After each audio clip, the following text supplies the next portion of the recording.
Good morning and welcome to a new edition of Dr. Lamba's Awakening Call. When immature political leaders threaten nuclear war, when a political leader shows that he can never win a conventional war, has the audacity to say that in case he cannot fight, he'll use nuclear weapons. And I'm not talking of tactical nuclear weapons which have a very minor fatal capacity. I'm talking of the real nuclear weapons. Then either I pity that leader for his immaturity and irresponsibility, or I feel concerned for the nation and for the people of the world. The news yesterday from the Princeton University is shocking. Princeton University and SGS team have developed a real-life scenario. It's a simulation, and it's a simulation which is based on the real picture. Shows in case war take place, nuclear war, between USA and Russia, then what would be the result? And it was seen that according to the Global Security Program and Princeton University, that 90 million people would be killed or injured. 90 million people would be killed or injured within hours. Within the first 45 minutes, 34 million people would be killed. What a shock. And if 90 million people are killed, that means a horrible thing. But then, one thing more, that is in the first few hours, the number of the people dying, injured, as a result thereof, would exceed 1 billion. And that is only if the war takes place between two countries. Whole of Europe would be incinerated, burnt. So when Pakistan Prime Minister Imran Khan, in a very immature manner, talked of the nuclear weapon, was he aware the apocalypse is approaching, that he is heralding the doom of the world, the doomsday? Now, this simulation is the result of real life situation and is based on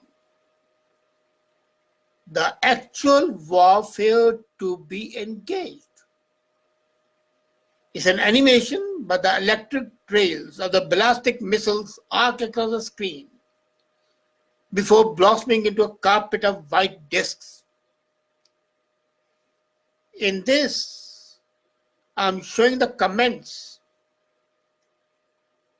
and a YouTube simulation which will show you the horrible picture.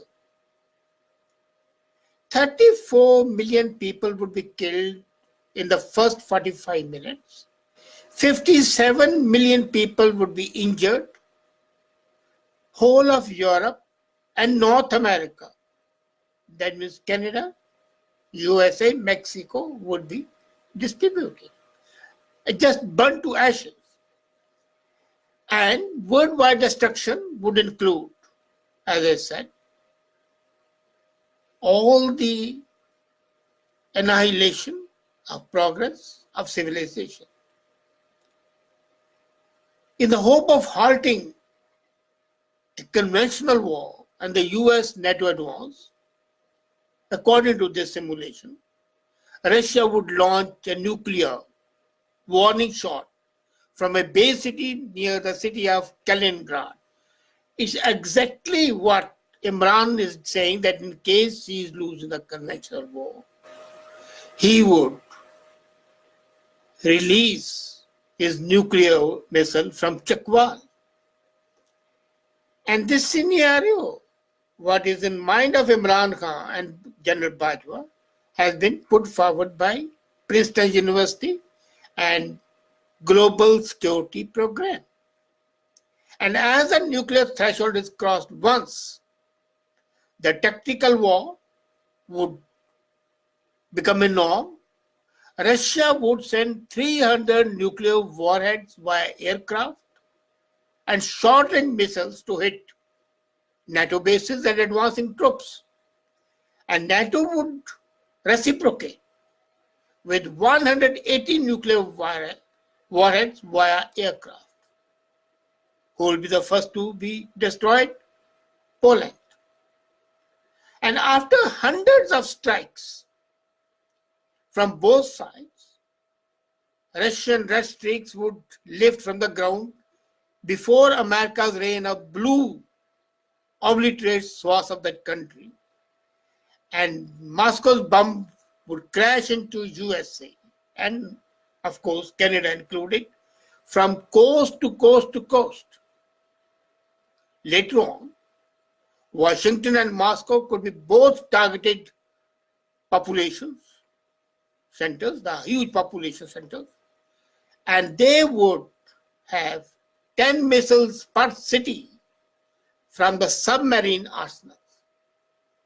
According to Science and Global Security Program, SGS, this simulation is based on real force postures, not imaginary. Real targets which have been identified by the army, both in Europe, in USA, and in Russia. And the fatality estimates are based on the reality. As I said earlier, the first simulated nuclear blast would appear just inside Poland, near Warsaw, which borders Germany and Czechoslovakia. Now, unfortunately, this figure is very, very conservative. The reality would be much more. The team has purposely ignored that France is also a nuclear power, and it will not be long before France joins the war. So the US nuclear arsenal would be getting help from arsenal of France as well. So integrated air defense has disappeared from Europe, and this would result in absolute annihilation of Europe. And let's not forget that Europe has been spearheading Renaissance. After the Middle Ages, in the hoary past, it was India, China, Egypt, Inca states like Peru and others who were the flag bearers of civilization.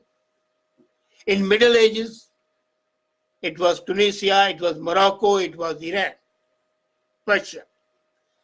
But in the modern time, it was none else than Europe, which came up with Renaissance, inventions, progress, and all the hallmarks of civilization are the result of the work done in Europe and America. And as the air defense systems disappear from Europe, the operational perspectives change. And these systems would have a major impact on the nuclear strikes launched from the aircraft. So from that point of view, the estimates are low. And this is the opinion of Sam Duden, who is a research fellow at Royal United States Institute. And I agree with that, because these major factors have not been taken into consideration. Then, the British nuclear-armed submarines operate out of Faslane in Scotland.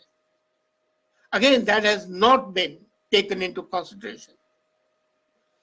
And as a matter of fact, now the nuclear weapons would be fired not only from the land base, but from the aircraft and from the submarines which are operating in the oceans, with the result that the devastation will be much more.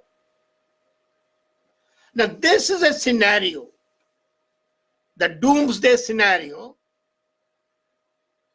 the apocalypse coming in, the destruction of civilization of the mankind, and our political leaders all over the world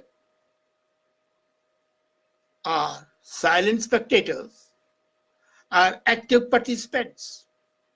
I would have expected that when Imran threatened nuclear war, the whole world should have immediately stood up and told Imran, hold on. And why could they not destroy the arsenal of this rogue state? Then Iran comes in and says that it can destroy USA. It has missiles which can attack 2,000 to 3,000 kilometers or miles. And every ship of USA is in their side. Why did Europe keep quiet? Where is the conscience of the world? Why can the sane elements not come up front and shed their silence, become vulnerable, and condemn such people who are purveyors of destruction? I can understand the resentment, the anger of Imran and Khomeini. I can understand that they are bursting with anger. Fine. There are other ways of doing it. If you sincerely feel that you have been wrong, does it mean that you should destroy others and in the process destroy yourself? This concept of harakiri doesn't appeal. It doesn't appeal at least to the sane minds. It's a figment of lunatic imagination which is pervasive and which can be destructive. I don't mind if they want to commit harakiri, let them do it. But this sort of destruction where not only they'll be destroyed, not only their target would be destroyed, but the world around would be destroyed. Now let's take the picture. In case there's a nuclear war between India and Pakistan. Now this Princeton University has told about nuclear war between Russia and America, where the whole of Europe is incinerated and 90 million people die. Fine. If it happens between India and Pakistan, the population of both combined is 1.5 billion.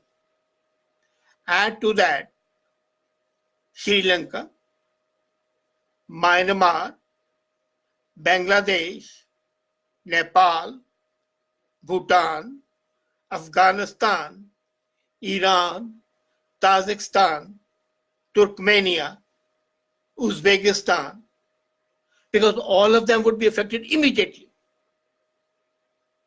And the happiest country in the world, Bhutan, would be wiped out. Now, the total population might be nearing 2 billion. And more than 1 billion would die right away. Now, the fight is between India and Pakistan. Why should the people of Bhutan and Sri Lanka suffer? Why should people of Afghanistan and Tajikistan and Uzbekistan suffer? There's no logic. The only logic is the logic of madness. So this scenario, painted by Princeton University and scientific and global security team, is in fact a wake-up call. Wake-up call to destroy all nuclear weapons right now, defuse them, or take them in one stockpile with an international control. And no country should have exclusive right on them. As a matter of fact, the best thing is to destroy them. Why keep them? We say gun control, that the guns kill. And how many they will kill? If one gun is there, 1%, 2%, 10, 20, 25, 100. And nuclear bombs, when they are there, kill billions. Why don't we say destroy them? The imagination of these people has run amok. And then imagine it. I didn't hear a single voice condemning Iran or Pakistan for threatening war. And that shows that the people who are in power have become desensitized, if not dehumanized. For them, human beings are no better than the insects and the worms crawling. And if the worms die, who cares? But are you a worm? Should you not care? And if you want to care, it's up to you to rise up and tell your leaders, enough is enough. We elected you to promote our welfare. You are a leader to lead us to the promised land, not to lead us to the graveyard. And that's because that's what they are doing. And the sooner somebody puts a stop to this madness, this march of stupidity and lunacy, the better it would be. Thank you.